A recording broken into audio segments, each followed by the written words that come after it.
Thank you, ladies and gentlemen, for joining us once again on the State of Freedom. The State of Freedom is a listener-supported podcast. We're committed to pursuing the truth about policymaking, decisions, and situations in Louisiana and at the national level that stand to impact our freedoms. Please become a monthly supporter of the State of Freedom at freedomstate.us as we continue to expand the voice of liberty across Louisiana and beyond.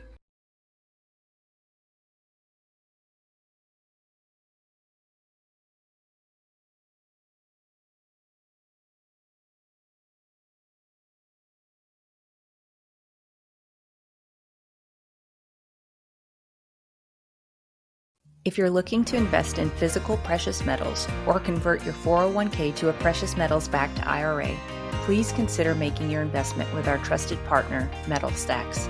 Their prices regularly beat the big sites and they have no credit card fees or minimums. Shipping is free for orders over $500. Just visit metalstacks.com/dwalker or get there from our website, freedomstate.us. If you're interested in the IRA conversion, drop me a message at Danielle@freedomstate.us and I can get you connected with their white glove service.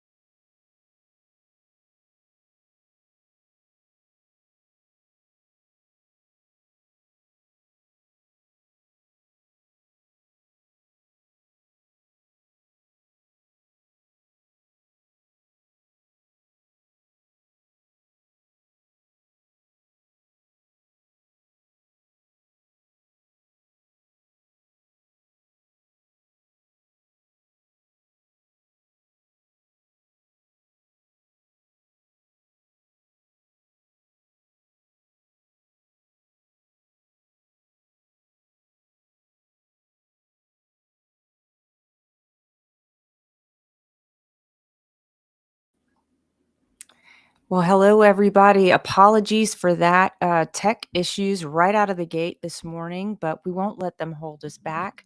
Welcome to the State of Freedom. My name's Danielle Walker, and I am joined by my co-host, Chris Alexander. Sorry. Good morning, Danielle. I know. Way to just come right out of the gate. But Chris, it's good to have you back in the saddle after you were out sick last week. We are coming to you live on Voice of the People USA TV and radio network on Rumble, X, YouTube, and Facebook. Wherever you're watching, please give us a like, a thumbs up, and a share. It helps us gain visibility. It helps us with the algorithms. Comment in the chat. We love hearing your thoughts. We want you to be involved with us. And joining us today is a friend of the show and a guest we have not had on in a while. And frankly, we have missed her. Louisiana's Attorney General Liz Murrill has been busy going after child predators and most recently a gaming app that enables them to illicitly connect with children. We are so pleased to have you with us today, Attorney General Murrill. Thanks for joining us. Well, it's great to be with y'all all the time. Well, Thank you for having me, Danielle. Absolutely. Let me get into the scripture of the day before we talk about all these things that are going to make us rage. The scripture today is 2 Corinthians chapter 9, verses 8 through 9. And it says, let's see, just as the scriptures say about 8 through 9, yes, God is more than ready to overwhelm you with every form of grace so that you will have more than enough of everything, every moment, and in every way. He will make you overflow with abundance in every good thing you do, just as the scriptures say about the ones who trust in him. Because he has sown extravagantly and given to the poor, his kindness and generous deeds will never be forgotten. And this is a reminder of the goodness, the care, and the grace of God. And I found what was interesting here to be that the one who is given extravagantly to the poor is considered by the scriptures to be one who trusts in God. So if you're having trouble trusting in God, you may need to increase your giving because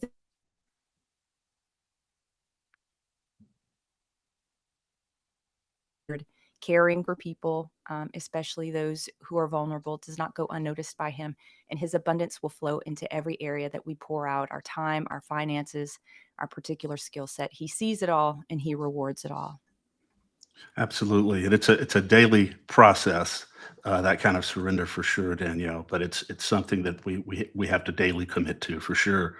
Um, Attorney General Liz Murrell, it is such a pleasure to have you with us today.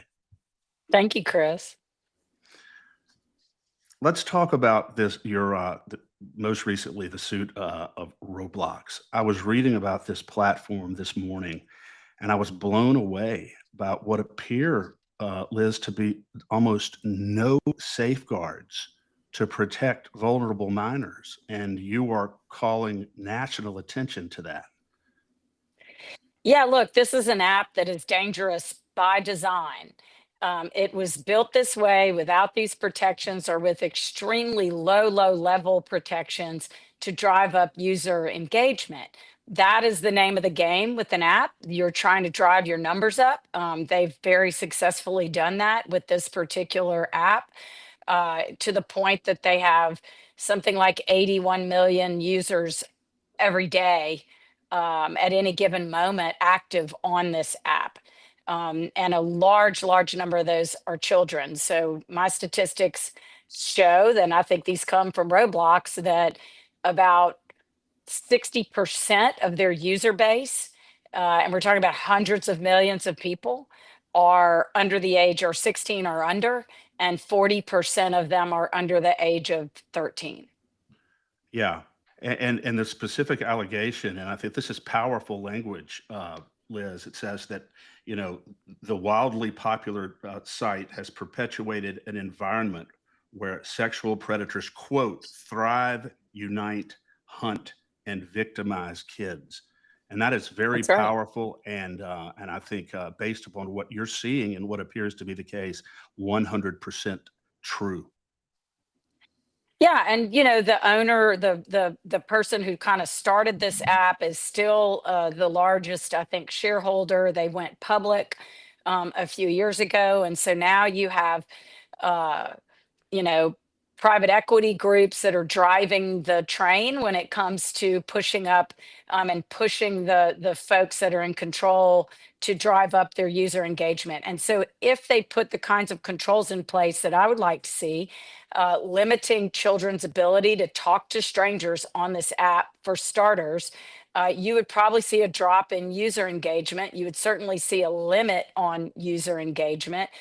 If we got rid of children that are under the age of 12, or, I mean, just for the fun of it, talking about it, let's say under the age of 10, you would drop a significant number of users out of this app, and that would affect their numbers enormously, and that would affect the view of the app and their growth uh, numbers that they see, and the private equity groups would see that as well. So it's a problem when your stock price is driven by user engagement, and your user engagement is driven by allowing sex predators access to your platform.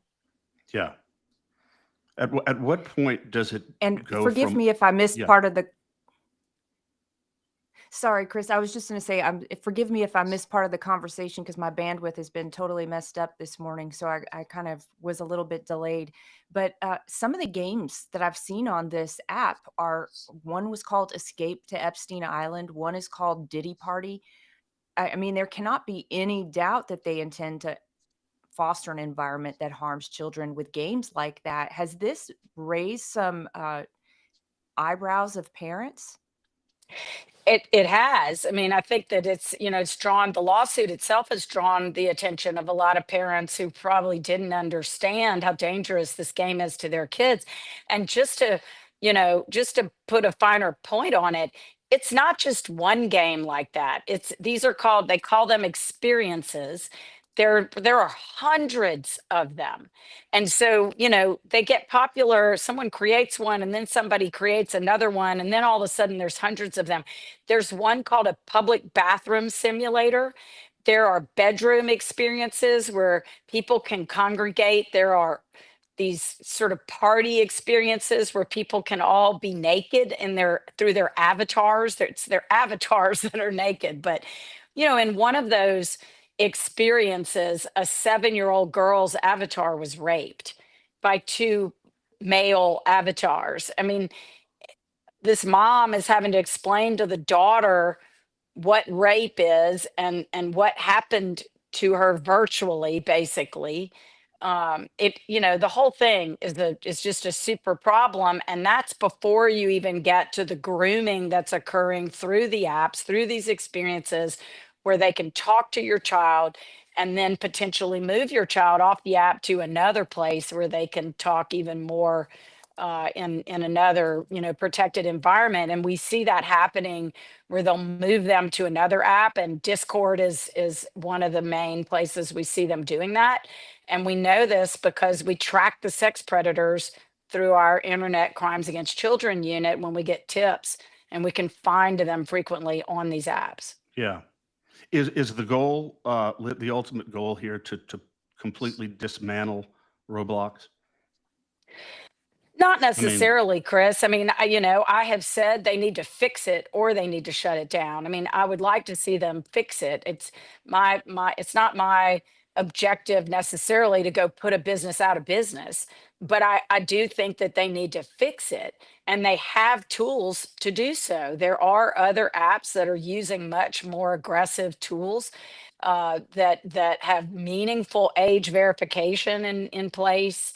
um, Roblox had not been using meaningful age verification.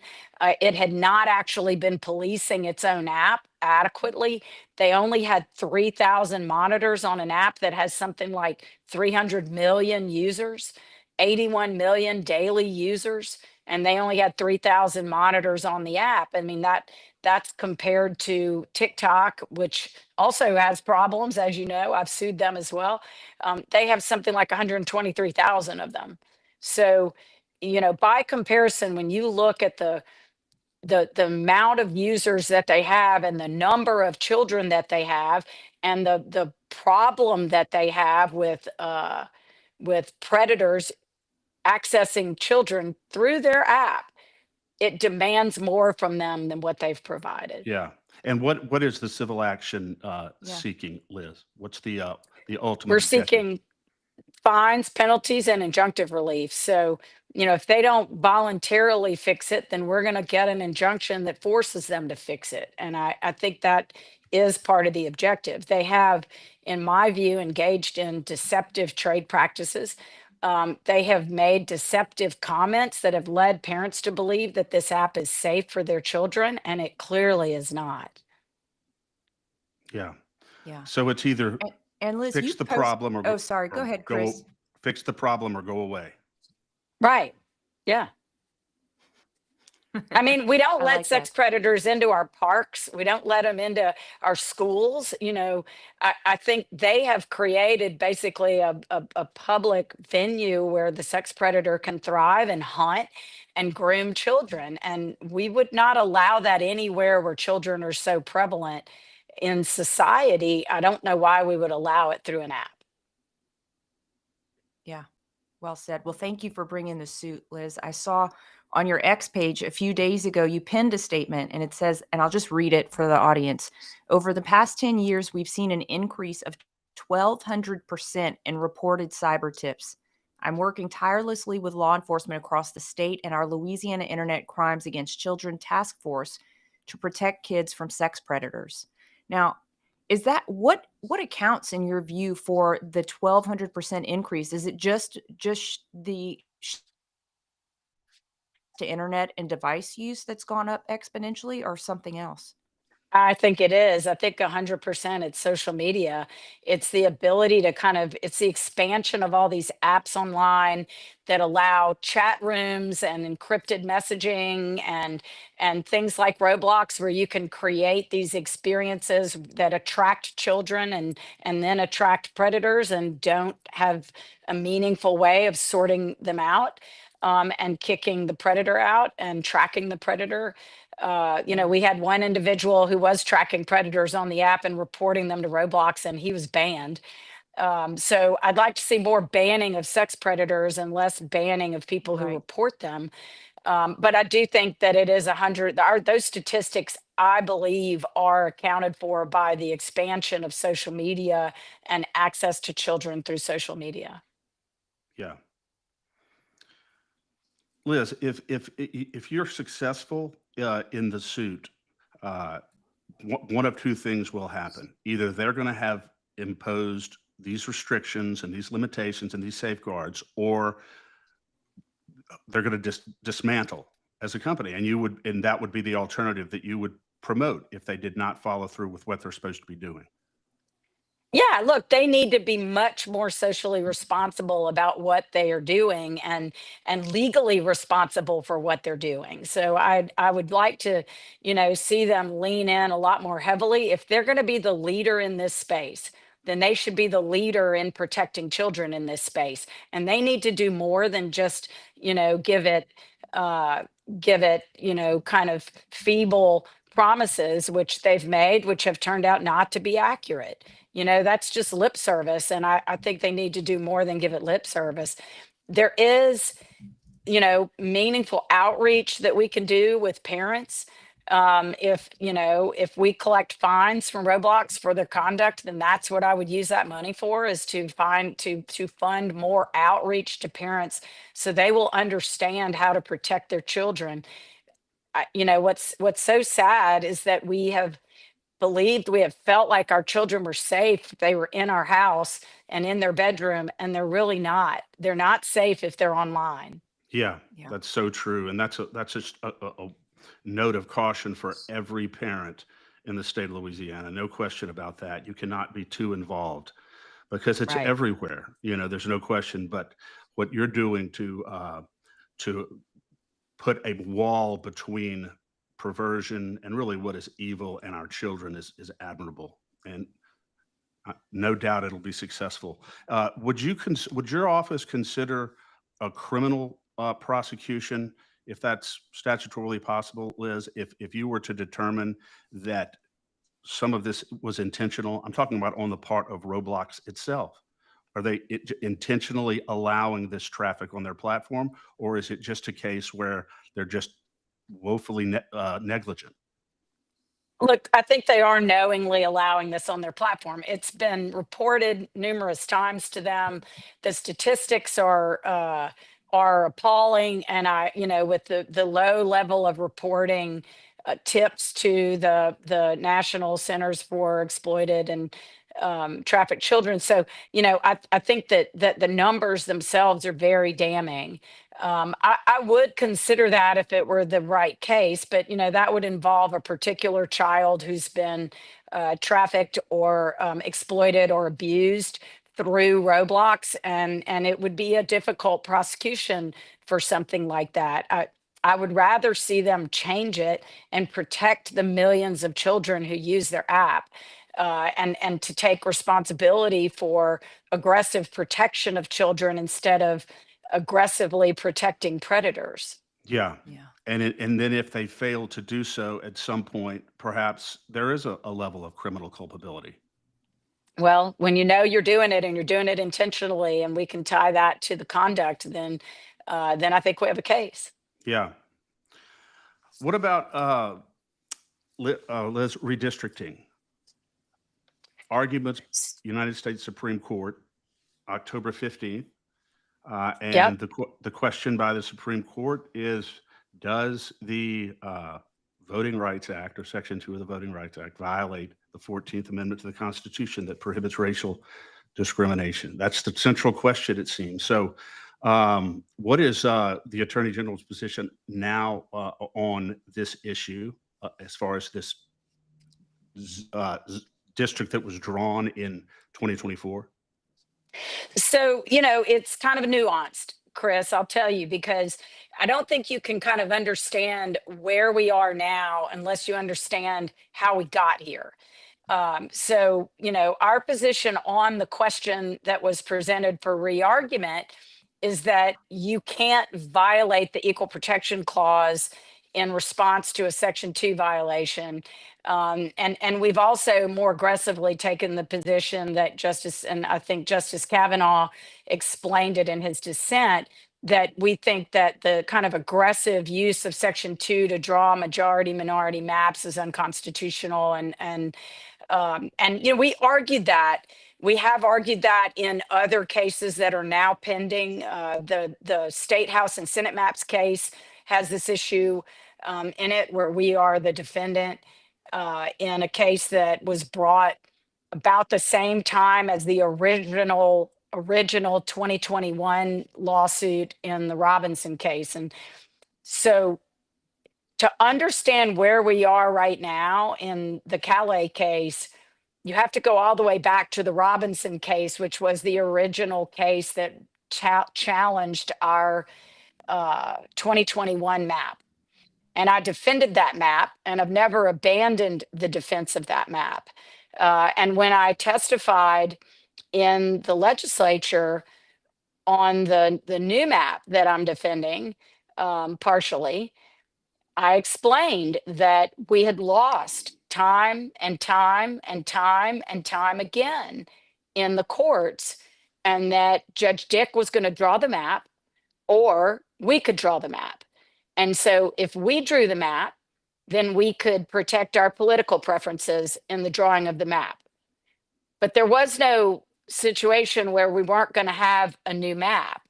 And so we could draw our own map, protect our political preferences in the process, and then proceed from there. Yeah. The problem that we've had is with the jurisprudence. And if you go back and you look at the Fifth Circuit opinion that came out on our preliminary injunction, that decision came out after our case had been kicked back out of the Supreme Court, the Robinson case. So if you remember, I did get cert granted on that case. It sat for about a year while the court heard the Alabama case, and then they kicked our case back out again after issuing the Alabama ruling against Alabama. They further muddled the jurisprudence in the Miller decision. I mean, just, it's impossible to make sense out of that decision. It says you have to think about race when you draw a map under Section 2 to solve a Section 2 violation, but you can't think about it too much or you'll violate the Equal Protection Clause. Yeah. So, nobody could understand that, least of all legislatures whose job it is to draw these maps. Yeah. And we have complained about that all along. And when we went to the Supreme Court back in March, we said, you need to fix this. Like, we don't want to be here and we don't want to be back here.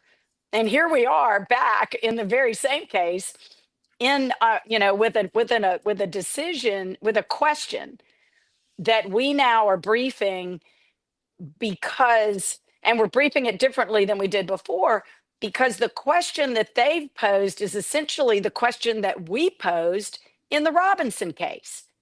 And so, we've been pushing this issue up to the Supreme Court, but we got slapped down in the Robinson case where we pushed this issue up, and we were told, go back and draw your map.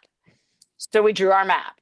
Yeah. And now they, I think 5 of them don't like the map. I counted 5 who didn't like the map when I sat at oral arguments in March, but they couldn't quite articulate what their position was going to be, I guess, because we never got an opinion. And now I believe we will get an opinion. And, I can't say I know what will happen. I've long ago abandoned predicting how Supreme Court opinions will go. It was surprising to see this re-argument because this is the 4th time in the history of the United States Supreme Court they've scheduled a case for re-argument. Yeah. So do you think it's likely that the Supreme Court is going to go broader than simply Calais and use that as a precedent to declare Section 2 of the Voting Rights Act unconstitutional entirely? They could. I do think they'll go beyond the facts of our case. I don't think they're going to issue a ruling that's just limited to our facts in our case. I don't think they would have scheduled it for re-argument if that was the intent. I do think that there is a space where they don't have to go full throttle and declare Section 2 unconstitutional. That would involve kind of rejiggering all of the jurisprudence that they've written, explaining how your court, so here's the trick box we're in. the jurisprudence is supposed to tell legislatures what to do because that's whose job it is to draw maps. In fact, what they have created is a situation that creates a litigation game. It tells courts, it really is a roadmap for courts on how to redo the whole thing. And that's not what they're supposed to do. And we started to move away in the Charleston County decision that came out last year, where Justice Alito very clearly said federal judges aren't supposed to be drawing these maps. Well, hallelujah. And thank you for that, because they aren't. The Constitution says the legislature is supposed to draw the maps. But when you get into litigation in one of these cases, everything the legislature did goes out the window. It becomes a litigation game of experts and fact finding by a federal court judge, which is extremely difficult to get overturned by courts of appeal and by the Supreme Court. So you're handcuffed once those factual findings are made. And that's where we were in Robinson. We were handcuffed by the factual findings of the judge that were never not reversed by the Court of Appeal and were aligned very closely by design, in my opinion, to the Alabama case. And so we were not in a good position in Robinson, but now we're actually addressing the issue that we tried to raise in Robinson. So I don't know what they'll do.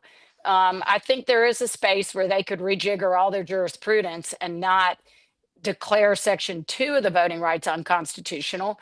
But Justice Kavanaugh has floated that in his dissent in the Miller v.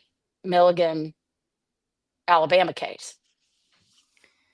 And Liz, are you in a position to, if Supreme Court does ultimately rule that this map is unconstitutional, do you believe that we'll be able to have a new map in time for the next congressional race, which I think, or is that happening? Is that starting in March, the primaries maybe?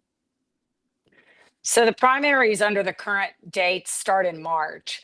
I think the legislature could come in and change some of those dates and allow for more time. Will the Supreme Court issue their opinion? I mean, they know what our dates are. They will know what our dates are if we change our dates. And so, they can issue the opinion or they can hold the opinion. I have no control over that. I do think that the legislature can come in and rejigger the dates a little bit to give a little more time for the legislature for the Supreme Court to rule. At the end of the day, I think that we are going to see an improvement no matter what happens. I think that you will see an improvement in the jurisprudence around Section 2, or you will see, a kind of massive sea change with Section 2. But either way, I do think we're about to see something very consequential that will happen, and our legislature can respond accordingly. Liz, thank you for your work and all that you continue to do for the state of Louisiana. I have one last question though on the redistricting.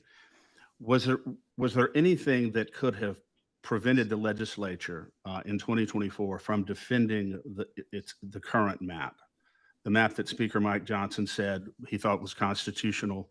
And I think Paul Hurd also said that map was constitutional, that there were some other maps that were offered. Were there alternatives to drawing what appears to be a classically racially gerrymandered map? No, I really don't think there are. I mean, not in the sense that, the first part of your question is, was the first map constitutional? I believe that it was. I argued that it was, and we got shut down by every court and the Court of Appeal. And, so I think that we were in a position where Judge Dick was going to draw a new map or we could draw a new map. But that map was not going to stay in place one way or the other. And I do not think that we would have been successful in the litigation had we not drawn a new map. And, you have to dig a little deeper, I think, into the appellate process to understand why. But as I said before, we were handcuffed by the fact finding of the district court judge. The Supreme Court had not moved to where it is right now yet. And so you can't look at this question pending right now and think, well, we would have won this two years ago. We weren't going to win it 2 years ago. We weren't going to, I mean, I tried over and over and over again, and we kept getting shut down. I had the case in the United States Supreme Court, and they sent it back for evaluation in light of Miller, and we didn't win. So, I think now the second question is, could you have drawn another map? The directive we had by the judge was to draw a majority minority map. That's the question that I think is kind of being evaluated now that we couldn't get them to evaluate then. So it's kind of strange, but here we are really litigating a question that arose that I tried to raise in the first litigation. Yeah. Could we, I think the question is, and this is a question that I think will come up is, and the Robinson plaintiffs have attempted both in Robinson and in Calais to propose a separate map, the map that ran along the river. And that was the map that the plaintiffs proposed in the Robinson case. I don't think that map is any different than this one. So if this one's unconstitutional, then I think that one is also unconstitutional, because they both require you to crack and pack Black voters in order to create that majority minority district. Which is a So violation of the 14th Amendment.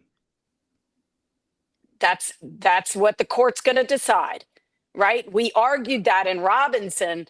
The Robinson plaintiffs are arguing that that is necessary, basically, that basically solving the Section 2 violation is going to give a compelling interest that satisfies strict scrutiny.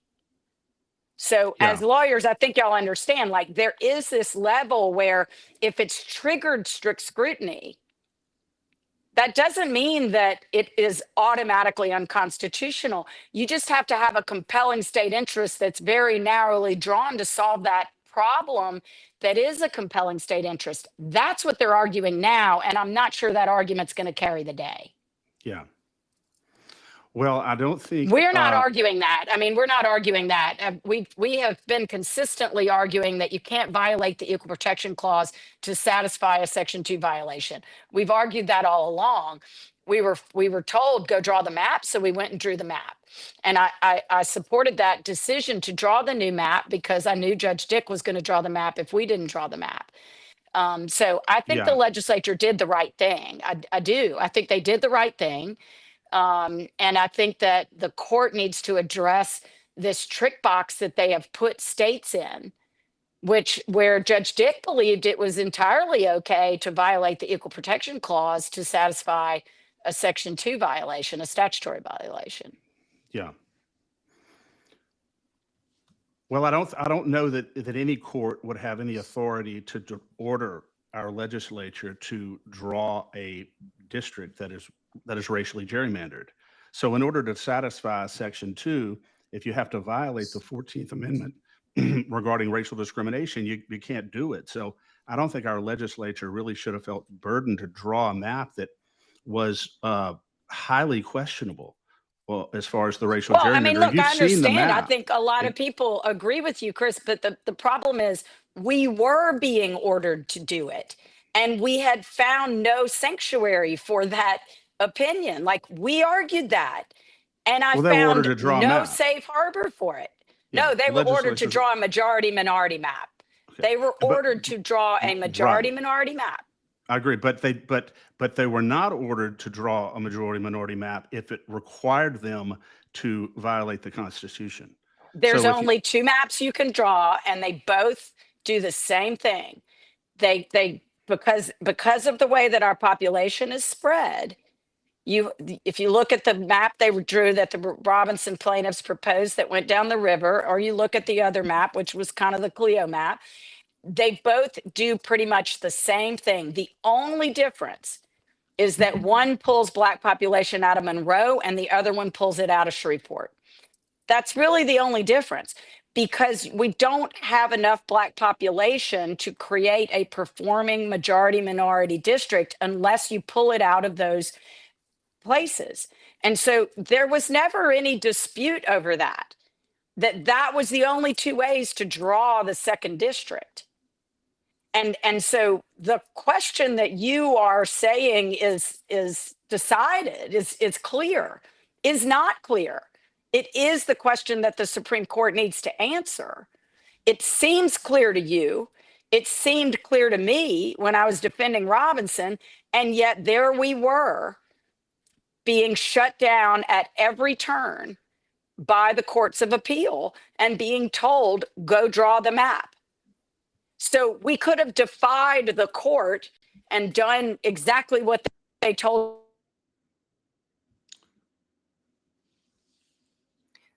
Oh, it looks like we lost Liz. It says the recording stopped on her side. Hang on a second. Let's see if she comes. Yeah, there she I'm is. sorry. Okay. It's okay. And it may be better, Liz. I think your recording was cutting out. So maybe just don't join. Yeah, with no, your I got a video. I got a spam call and it Oh. interrupted my, I don't know why it shouldn't have interrupted anything, but it No did. one's immune to it. Yeah, no, I get them all day long. So, Liz, you know, what- I but what mean, if- what if the- it's what if been the position had frustrating. been- but what if the position had been, okay, we're gonna fight against this. We're going to defend the. We would our have been current exactly district. like Alabama. And Alabama got shut down. I mean, you got to go study the Alabama case and see what happened to Alabama. Alabama was accused of being racist. They were accused of perpetuating a history of violating the Voting Rights Act by the judges.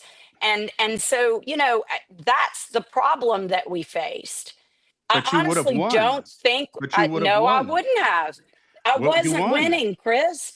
I didn't win. I lost. Well, I think it is. Well, you Y'all won are now. rewriting history. I'm sorry, you're rewriting the history. We're winning now only because we drew the district. Only because we drew the district that the court demanded that we draw. Are we in the court now with this question posed? We weren't there before. And so I think, look, I'll argue this all day long with anybody who wants to argue it, because I lived through it and I argued these cases and I took it up every single time to the Court of Appeal, every possible way. I mandamused the judge twice. You know, I mean, there was no safe harbor for us. So we So could. So we I agreed. So it was good understand that agreed. people. Yeah. Yeah, it was good that we did what we did. Agreed. It was good that we drew really a racially gerrymandered district to give the court the opportunity to say that it's a racially gerrymandered district. There were two options, both of which required us to pull Black population from all of the communities of interest down. One went to the left, one went to the right, but there's only one way to do it. And so, you know, the question is, does that violate the Equal Protection Clause? Well, so you're saying there's only one way to do it. There's no really way to do it without violating the Constitution, is what you were saying. There's no way to do it without violating the constitutional 14th Amendment, right? Because if you have to violate the 14th Amendment in order to satisfy the racial dilution requirement in Section 2, then you can't do it. And you just say you're assuming the answer to the question, Chris. Okay. You're assuming that it violates the 14th Amendment. That's the question the Supreme Court is going to answer. And so the answer is not assumed. We don't know the answer. And while it seems, you know, easy to answer for you, and it certainly, you know, seemed that way to us when we were defending the first map, courts have told us that we had to do this anyway. And the question, the real core of the question, is going to be whether and this is what the court will determine, is whether there's a compelling state interest that satisfies the 14th Amendment and the Equal Protection Clause. That is the question. Yes. You're And I guess I and would so we submit that said we drawing a can't do district this based without around, yeah, pulling and cracking and packing. And they said, go yeah, do it anyway. So we did it. And there's only two maps that you can draw where you can meet the standards that have been required by the court's jurisprudence to create a performing majority minority district. That's not just the court's jurisprudence, that is what the experts say. yeah, You've got to have 55% Black population for a major or Latino or whatever the minority is that you're trying to create the performing district for. So yeah. it has to be 55% to be a performing district. There Yes. was Is only the one way current to, there were district, two ways Liz, to do that. is the current district an unconstitutional racial gerrymander?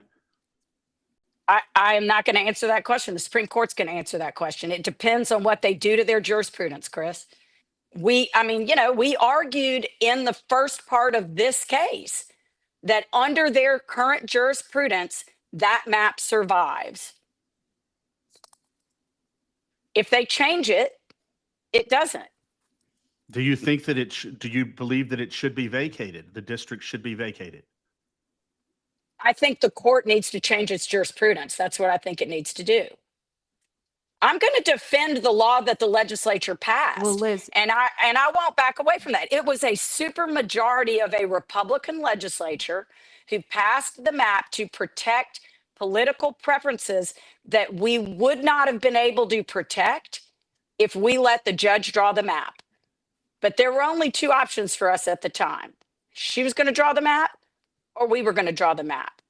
And so either way, we were going up, on a new map.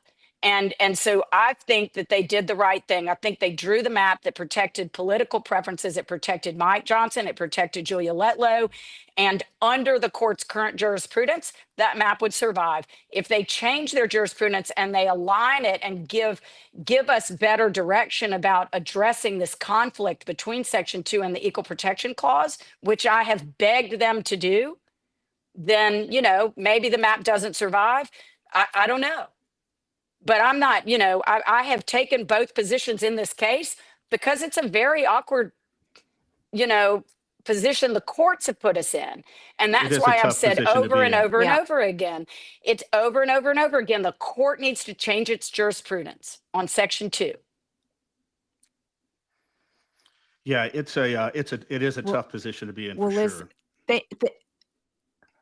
I absolutely. appreciate y'all's Thank you so position. much for I'm the spending one some that's had to time. defend the cases. So Yeah, absolutely. And thank you so much. It's just really fun to sit here and see how much fight our AG has.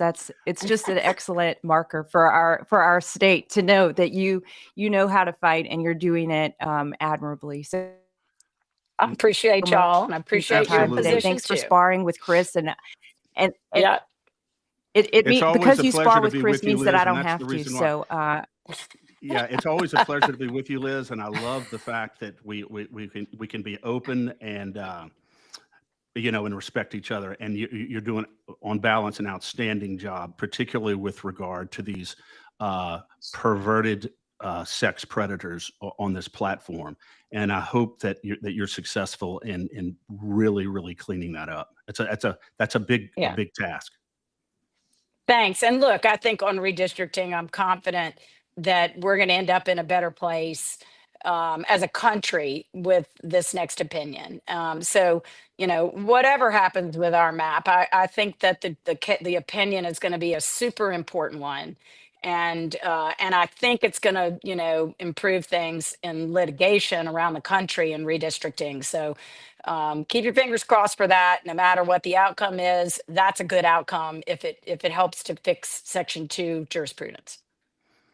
beautiful. Always forward. Yeah. Right. Thank you so much, Liz. And we have so much else we'd want to talk to you soon. Good to be with you. I'm God happy bless. to come Thank you. back another time. Yeah. Okay. Bye, y'all. Take care. Thank you. Bye-bye. All right. And we will just break quickly for a short ad. Don't go away. The secret to losing weight 2 times faster has gone viral. See the transformations hundreds of thousands of men, women, and teens are experiencing around the world with the Slender Eyes drops. These homeopathic hormone balancing drops are proven to control appetite, support thyroid function, improve energy, boost mood, and increase metabolic rate. To learn more about the drops or other incredible natural wellness and lifestyle products, email me at danielle@freedomstate.us or visit the Shop Our Partners page at freedomstate.us. Gosh, Chris, we have had so many tech issues today. My bandwidth has been garbage. Liz's bandwidth was not great. I don't know if you got a lot of scrambling from her side. A little bit, but we're coming through. Okay. Yeah. Yeah. I think my bandwidth is still struggling now, but I think it was a great conversation. I can't say enough how much I appreciate what she's doing specifically on the child predator issue. She mentioned it, but there was this young man who was working with law enforcement and he referred 6 child predators and they were arrested. I mean, he worked directly with law enforcement and uh Liz even mentioned it. He was banned from the website, and I believe he even got a cease and desist order saying that needs to stop referring child predators to the law enforcement. Yeah, that is just the most perverse thing that at some point in the future, which is why I asked her about that. This has to be elevated to the level of a criminal indictment, and I think her concern was that she may not have been able to establish the specific intent to Yeah. allow these predators on their site, and you have to have that for a criminal prosecution. But it's very close to that. It's very close to Yeah. that, I would say, to criminal in nature, and it's on such a broad scale, Danielle. It staggered me, Yeah. the scope of this platform, Roblox. Yeah. And not only that, Chris, some of the reporting from parents about what their children have experienced on these sites is absolutely reprehensible and is absolutely criminal. So while Liz may not be bringing a criminal charge against them, I would encourage any parent whose children have suffered. I think they should. Yeah, absolutely. Well said. And I think on the redistricting, I think that uh, you know the Attorney General's office, I believe now, is trying to get this current district struck down as an unconstitutional gerrymander. That's what Liz is saying, and I think that it is so appropriate that our Attorney General is on board with that, regardless of the progression that got her to this point. Uh, I think, speaking of which, Danielle, I heard yesterday off the cuff here a little bit that Donald Trump is revisiting Operation Warp Speed. Imagine that. That Yeah. he's that and so think about that. He has been pushing that for so long as a monumental achievement, and now he is severely second guessing all of it. That's what a leader does, and I think Liz her office has the position now to get us the results that we need. Yeah, and that would have been another great thing to cover with her if we had more time, because I know she was very much opposed to the COVID mandates. So hearing her perspective on how this re-look at Operation Warp Speed and at these mRNA vaccines would be pretty interesting. Yeah, absolutely. We I got mean, Liz a nice Muriel is a salty take on that. yeah, exactly. I mean, Liz Muriel, as she was very instrumental in blockading some of these vaccine mandates right here in Louisiana in schools. She was very strong on that issue, and she's just done a lot of wonderful things for our state. Yeah, yeah, it. Today. I hope we can have her on a day where we have fewer tech interference and can have a smoother conversation. But I appreciate that she was willing to stay in there and spar with you, Chris. There was a couple times I wanted to just kind of get in and say, okay, all right, let's stop. Oh, But it's an she's important conversation. yeah, and it's just it's an interesting issue, and it's an interesting discussion, and I think she's got her eye on the ball on this. Yeah, well, the truth is, Chris, the real media dig to the next question on issues like this. And these are things that have been concerning people across our state. This issue of the congressional map is a huge one that has national and international implications, truly. So, hearing her perspective, hearing her reasoning and her logic through this, understanding that she's fought through several different cases on this is just, it's a fascinating thing. And I think it's an important conversation to have because I don't think that people are necessarily asking the next question and trying to dig in and understand where her office is coming from on this. So to me, I think it was is a great conversation to have. And win, lose, or draw, like she said, we're going to get better clarity out of the Supreme Court after the rearguments on October 15th. But I can't think that if it's the fourth time in history that the Supreme Court has called for rearguments, that this is just going to be a small case focused on Louisiana and go away. I think this is going to have pretty monumental implications for the future of congressional map drawing. Yeah, no question about it. Um, my position from the beginning, Danielle, has been that we should have fought to defend, as Paul Hurd said, the original map, and Yeah. because it was constitutional, it would have survived scrutiny. Liz's position was that it would have been litigated, been caught up in the courts. But if there's ever an issue that's worth litigating quickly, is issues related to our votes and our districts. And it's a fundamental. So that's an issue that's worth litigating. And if they had litigated it all the way up to the Supreme Court, they would have won because the Supreme Court looks like they're on the verge of declaring that district unconstitutional. And Well, Chris, probably, yeah. sorry, just to ask you. So let's follow the argument. If Judge Dick had drawn the map, if they said, no, we're going to appeal, and Judge Dick drew the map, can they just sue the judge for drawing an unconstitutional map and it's not even her right to draw the map? They could have reconvened, looked at it, and said, "This is an unconstitutional racial gerrymander. We can't do this constitutionally," and they would have had to go fight on the issue. I just don't think that any court has the authority to order the legislature to do something that they're not constitutionally allowed to do. Yeah. That's the point, and Yeah. Although, to be fair, we've seen that lots of judges in the last, year, 2, 3 years are doing things that are completely unconstitutional every single day of the week to thwart the will of the people, um, full stop. You've seen what they've done across the board with, to slow Trump's, um, executive orders, trying to slow deportations and, completely block his agenda. Yeah, that is very true. But we're talking about the legislature here, and the legislature's primary responsibility to govern elections, and it just seems like they sort of surrendered to something that Paul Hurd said was an obvious racially drawn district. And if you can't draw a district majority minority without violating the Constitution, where you have to go all over the state it's clearly a racial gerrymander. And Paul Hurd thought there was no question about it. In fact, he said that 90% of this current district was declared constitutional decades ago. Oh, and And so Chris, it's just hard to understand um, why they didn't fight more. is it your perspective that had they continued to fight, we would have just gotten to the Supreme Court sooner?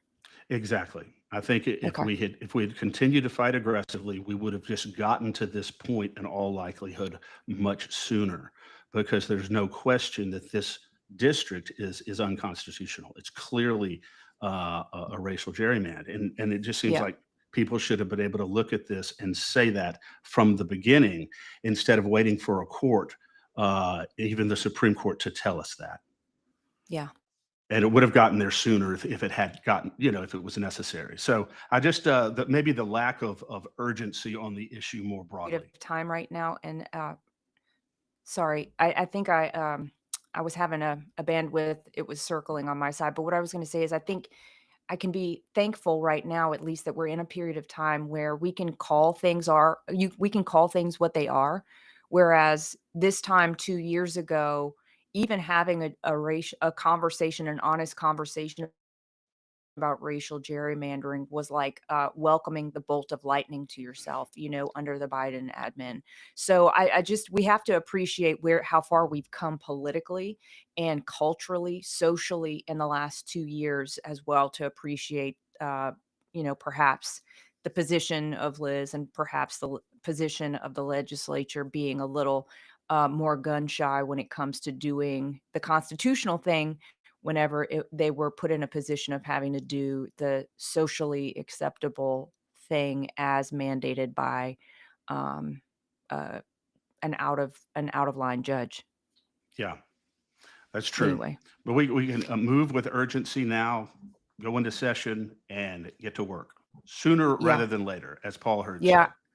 absolutely. And one thing that maybe we should mention, Chris, is that we are urging this legislature to go into special session before September 15th, so that there can't be any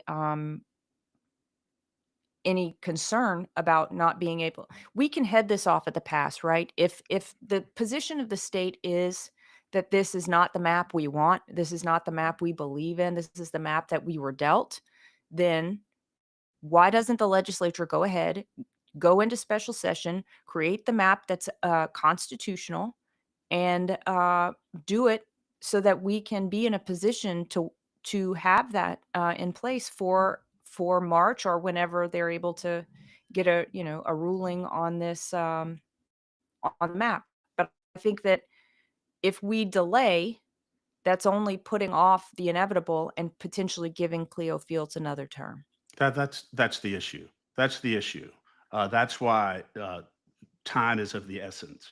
Because if the legislature does not move proactively, Danielle, and make this right legislatively, then until after the arguments in October, when they go in and have their argument, I mean, they should be doing this now. They should have their ducks in a row now.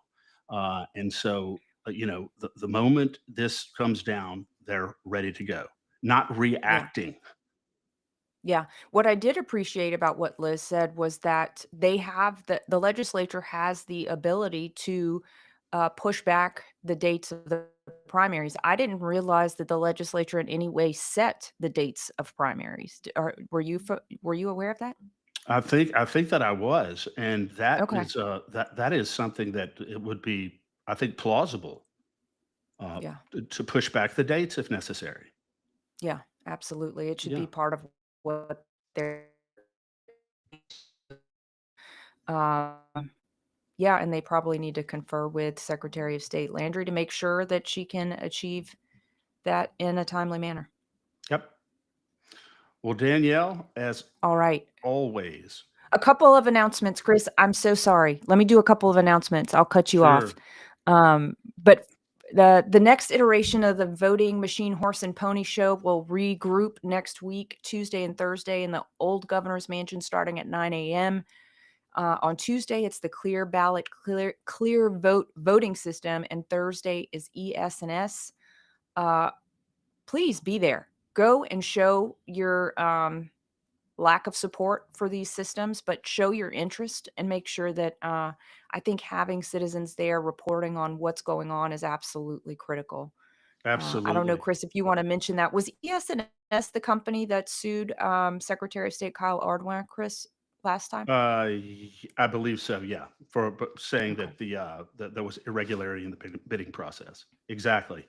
Okay. Um, All right. but yeah, I think, Danielle, that there is a lot of pressure on our Secretary of State's office now from multiple levels to pay attention to the citizens with regard to our voting system.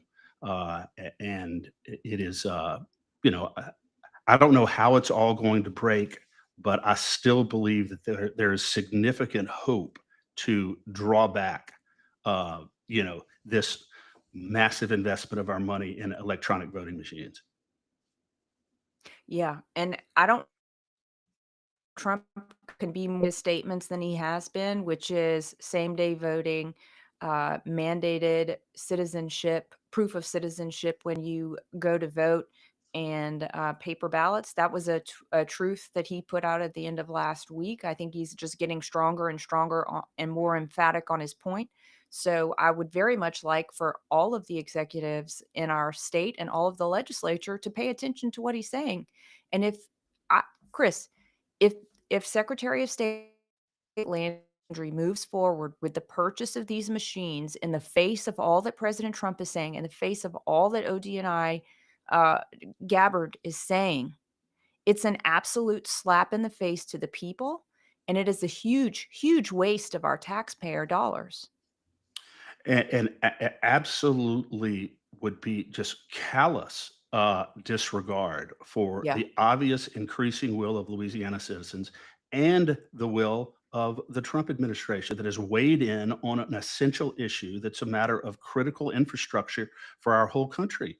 There's no way that she can claim that she's not aware of the obvious discrepancy between what she's doing and what the administration is doing and saying.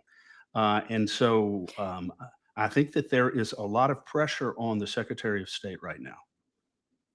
Yeah, and I would dare to say that the office of the Director of National Intelligence has a lot more expertise at her disposal to look into these machines than we do at the state level. So why don't we just take a breath and let's see how that shakes out. See what DNI Gabbard has to say in her report. But probably enough on that for today. I'll get myself all riled up again. But I'll just mention one last announcement. Tomorrow I will be joined on for our good friend Joe Hoft. You won't want to miss it. Same time, same place, 10 a.m. Central. And if you love what we're bringing here on the State of Freedom, if you're enjoying the perspective, the guests, the honesty, please consider becoming a monthly supporter. You can do that at freedomstate.us. God bless you, and marching along we shall go, Danielle. Yeah, thank you, Chris. God bless you. Glad to You have too. you back, man.